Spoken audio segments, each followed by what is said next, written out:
Okay. Welcome to the special meeting, Tuesday, July 30th, 12:30 p.m. Would you please join me with the Pledge of Allegiance?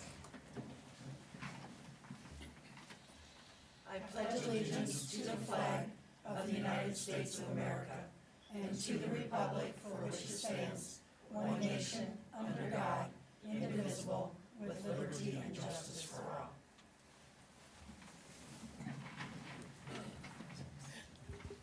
Housekeeping. Roll call, please.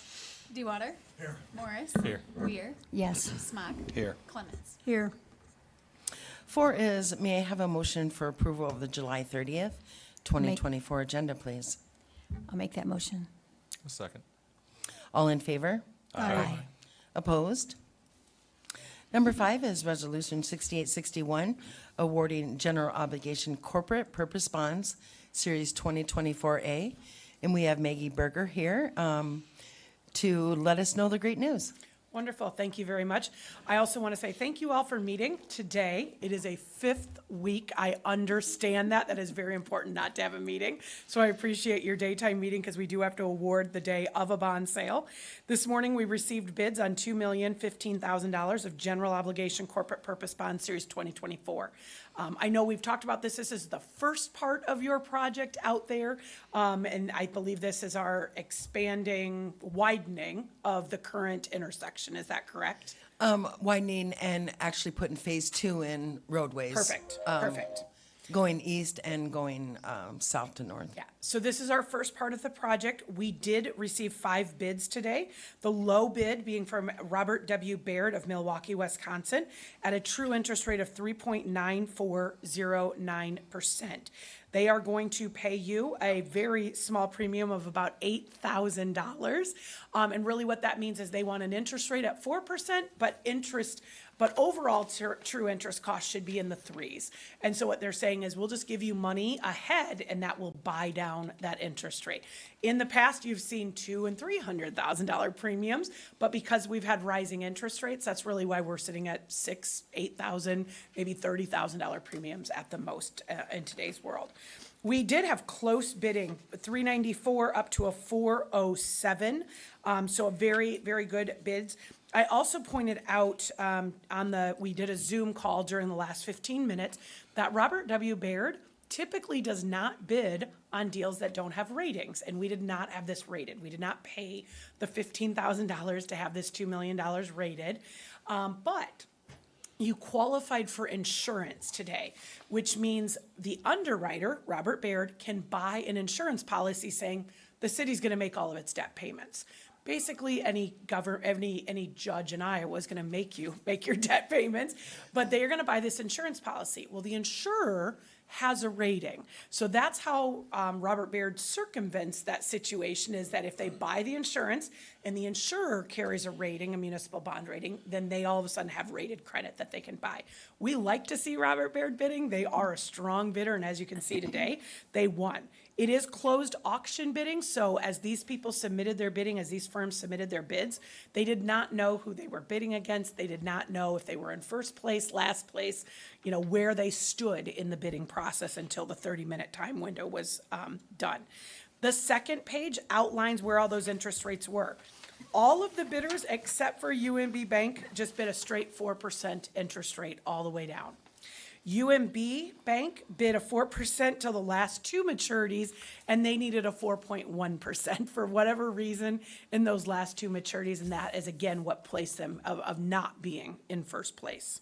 We've included the final debt service schedule, and we do have a call feature after June 1st of 2032.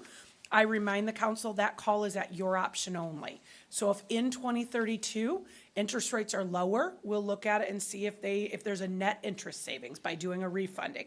If interest rates are higher, you'll just continue to pay.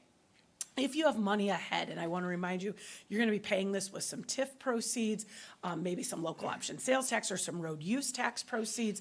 If you have money ahead at that time and you're like, oh, we want to pay some of this down, you would be able to pay down in whole or in part at that time and after that time period.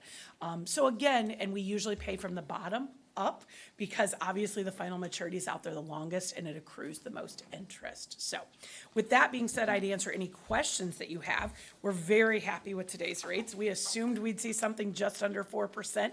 That's really where the market has been these last few months, and actually trickled down a little bit. We were a little above 4% in the May timeframe, so we're happy to see them coming into that lower, or we'll say below 4%, upper threes. No, I'm very happy with the Yeah, news. yes, we are. They're not 2% like they used to be, but still, we're happy with them because we're paying 6 and 7% on mortgages and 8% on car loans, so this is still great tax exempt interest rate. Any questions, council? I'll take a motion to approve, please. So moved. Second, Roll call, please. DeWater, Yes. Morris, Yes. Weir, Yes. Smock, Yes. Clemens. yes. Okay, item 6 is council to consider extension of nuisance abatement at 3246 Gilbertville Road. I have asked Dan Morgan to give his professional opinion regarding this property that we've been dealing with for, who knows, 8 to 10 years. Go ahead, Dan. Thank you, Your Honor. Afternoon, Council. So, as the mayor indicated, we're talking about 3246 Gilbertville out there, which has been kind of a thorn in the city side for a while. There's a number of junk vehicles, unlawfully parked vehicles, general junk, and a siding project that apparently will never be finished or is taking forever to get finished. We filed this action back in early April, and I apologize, I'm on the road to a court hearing, so I might have the date, but not quite right. But earlier this year, and I got a correspondence from attorney Stewart, Chris Stewart, who said he was representing the owner of the property, and said, hey, I spoke with my client, he lost his job, that's why he wasn't getting stuff done, but I'm on board now, and he wants to get stuff done and get things taken care of. And he says, would you object to just kicking the trial, which I should say, the trial in this case is set for this coming Friday, the 2nd. Attorney asked if we could just kick that out until April 2025. And I said, well, I'll have to run that by the city, but most importantly, my gut reaction is probably not, because it's been pending for a while. Like, I don't want to just kick out the court date without something in place. So that's when I reached out to the mayor, and threw out this concept that, maybe you guys have copies in front of you, maybe you don't, but basically it's a settlement agreement of the pending municipal infraction. And I have done this type of settlement agreement in many of the cities I work with, and find it to be a pretty effective mechanism, because rather than just give them a continuance and say, okay, we'll have the trial in April, and if you don't get it done by then, we'll have a trial. I don't like that. We've already had plenty of time. What this basically does is it asks the defendant to plead guilty to the municipal infraction. They are basically admitting that they have violated the city code. And then it says they will be fined X amount. In the draft that I've got, it's $6,500. Now, that being said, it then lays out the conditions. Sorry, getting a lot of rain here. Yeah, it then lays out the conditions by which they can keep that fine at a lower amount. So basically, it suspends all of the fine, but in the case of a current draft, $250. That means $5,250 suspended if they do the nuisance abatement actions by the dates provided in the table there on the settlement agreement. If they do those things, their fine, if you will, is $250, which is not astronomical, but the goal is ultimately to get the abatement done. The reason why I like these agreements is a couple reasons. First and foremost, it allows us to control the outcome of the municipal infraction, because if we go to trial on Friday, which is perfectly fine if we do, but then we're basically putting the outcome in the hands of the judge. And the judge has a lot of discretion in terms of how he or she wants to handle a municipal infraction. They can give us the full penalty. They can go all in on the $6,500. They could believe the sob story from the owner of the property and do only a $750 fine or something less. typically the court does order the defendant to still abate the nuisances by 30 days, 60 days, whatever the court thinks is appropriate. And so a lot of the time, the court ends up kind of doing something similar to what is in the settlement agreement anyways, but it allows us to control what the court can do, because then the court just authorizes the agreement. And the court's happy because they don't have to write an order, and we're happy because we know what we're going to get if they don't comply. And that's the second reason, is if they don't comply, they're basically, they've hung themselves, if you will. The defendant has hung themselves because they've agreed to the terms of their settlement agreement. And if they don't do what they're supposed to do, we just tell the court they didn't do it. The court says okay. They tag them with the full $6,500 fine, and they still have to clean it up. And if they still don't clean it up, then we can do a $100 fine for contempt, and probably most importantly, we have the ability to throw them in jail for up to 30 days. Now, the court rarely will do 30 days on a thing like this, but when you have a settlement agreement like this one, my experience has been that the court is more likely to put a defendant in jail because, well, you knew what you were agreeing to when you agreed to these terms. You didn't follow them. That's your own fault. Too bad. So sad. Go in jail unless you're going to get this property cleaned up. So that's kind of why the two reasons why I like the settlement agreement concepts. It gives us the control of the outcome, and then really puts us in a good position to guarantee, hopefully compliance and guarantee the outcome of non-compliance. And then finally, and I know Evansdale's a little bit different than some of the other cities I work with, which I actually think is a good thing, but a lot of the cities I work with don't really want to go do the work themselves. And so in this context, I'm not saying Evansdale can't or won't, I'm just in this context, we're dealing with multiple junk vehicles, at least 3 full-size buses, some trucks, some tractor trailers, various other things that would ultimately, if we had to do it ourselves, would have to be hauled out and then go through that whole process of getting those vehicles removed, which is fine. We can do that. But with these settlement agreements, it kind of giving, I guess, for lack of a better term, a carrot that tries to hopefully incentivize the defendant to do the work themselves, i.e. do the work, you don't have to have such a heavy-duty penalty. The goal is to, again, save city resources, and hopefully they comply and get it done. And keep in mind, if they ultimately don't do it, the court order and the settlement agreement has this language in it.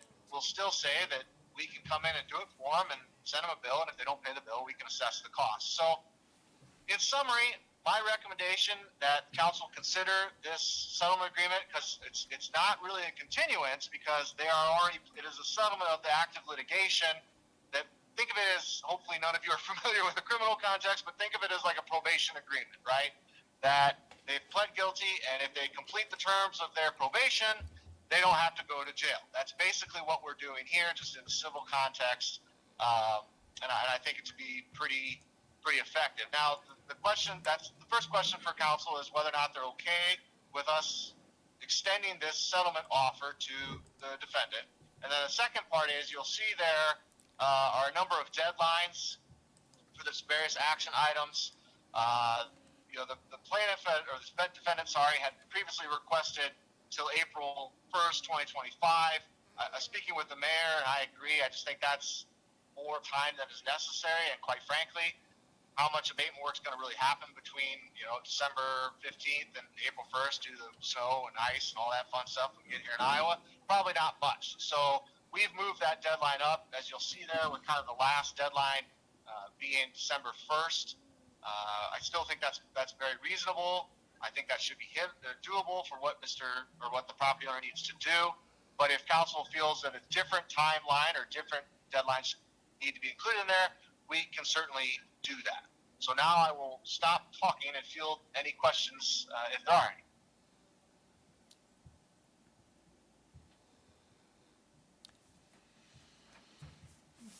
I'm very happy with the December 1st deadline. In fact, that's probably the only way I would agree to any extension at all, is to have steps in place with timelines up to that December 1st date. And going ahead with this type of settlement is exactly what Steve Santamuro and I learned about at the seminar we went to a month or so ago in dealing with nuisances. They admit that they are guilty, and you've got a document to take to court. And it isn't always so much about the money that we're going to get. The $6,500 or the $6,250 isn't really what we're looking at to gain. We're looking to get that property cleaned up. I agree, and I apologize. I didn't probably hear quite everything that you said, but I think generally I agree with what you were saying. And one other item I'll note there, this is in the paragraph right after the table for the deadlines, is it notes that each deadline is an inspection point. You know, so if the first deadline, is the inspection schedule, the work's not done, we can at that point say, nope, we're done. You violated it. We're just going to ask for full penalty. So I think that's an important element too. I should have mentioned. Yep. I guess, Dan, my only question on it is it's actually the second one listed, but it's the furthest one out as far as our deadline is October 31st, 2025. So it's well over a year away. That's a typo. That would be a Okay. typo, Counselor. I'm Okay. sorry about that. Nope, So that's it should be okay. all That was the only thing. 2024. I didn't catch it. Sorry about I that. just wanted to understand that, why did we have a year? Because I'm with it. I wanted it moved up. I didn't think giving it another year was something I wanted to do. So, thank you. Do you want to come up there so he can hear you? I'm hoping.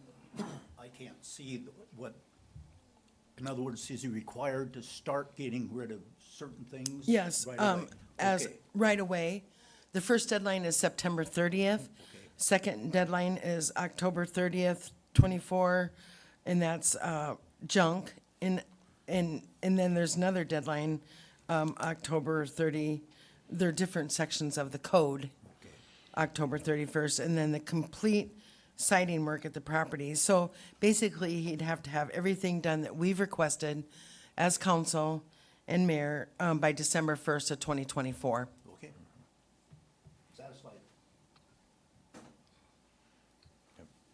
I'm on board. I'm good with that time frame. Yes, it's not April, but I wasn't a big fan of April, of just kicking it down the road further. Not that we're trying to be hard on any of our citizens, but we also have to draw a line in the sand that we can't. Our generosity shouldn't be seen as a weakness or failure to enforce our ordinances.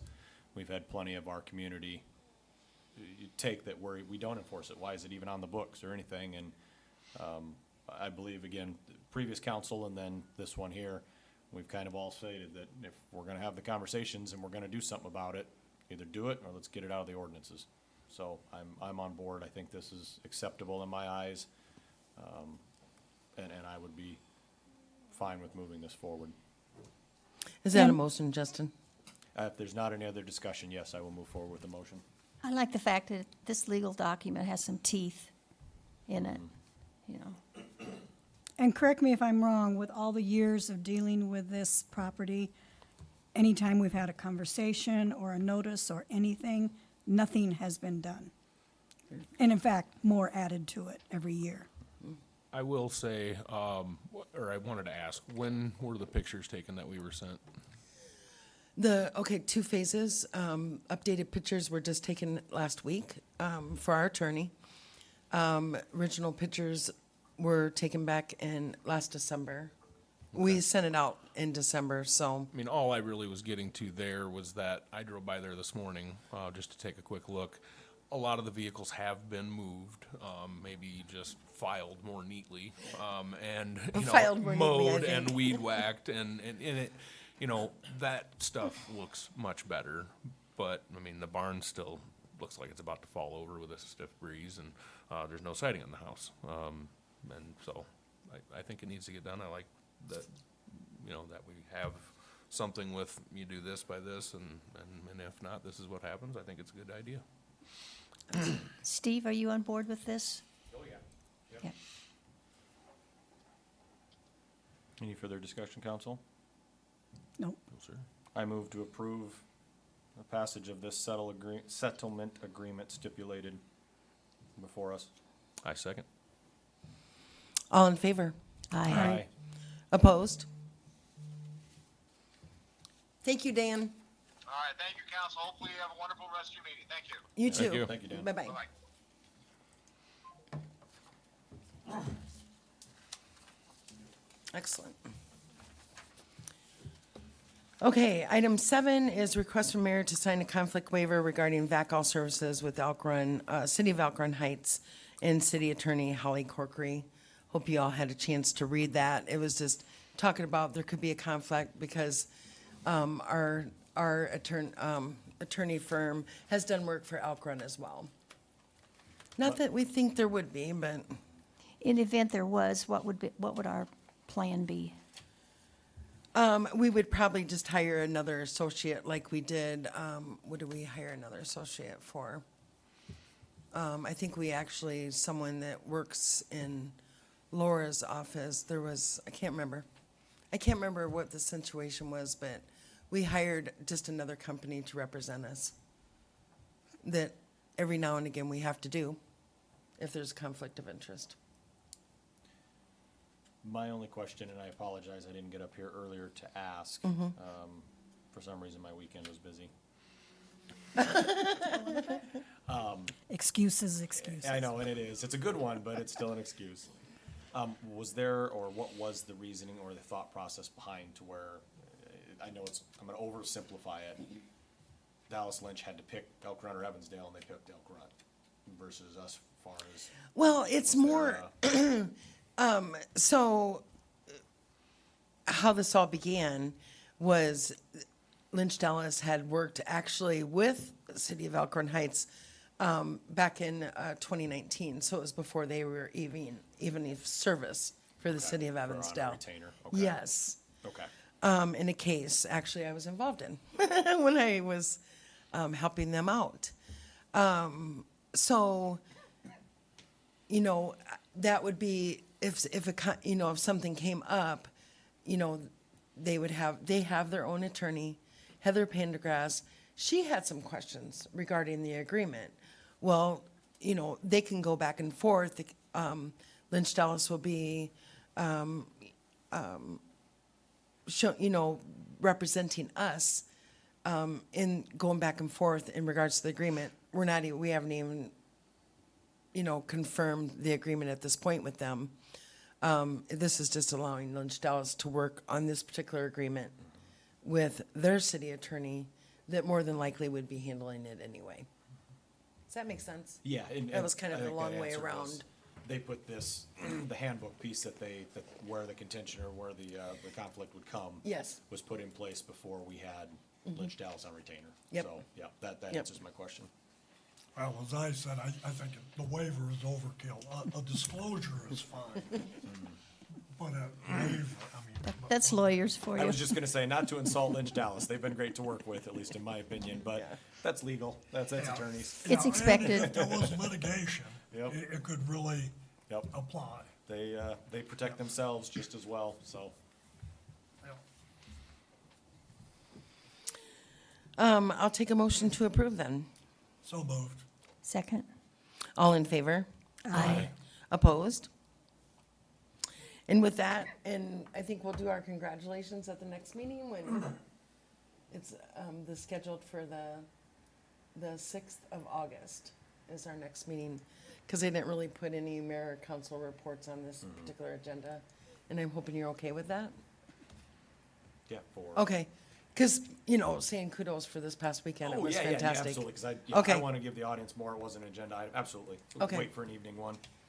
Then I'll take a motion to adjourn, please. So moved. Second? All in favor? Aye. Opposed?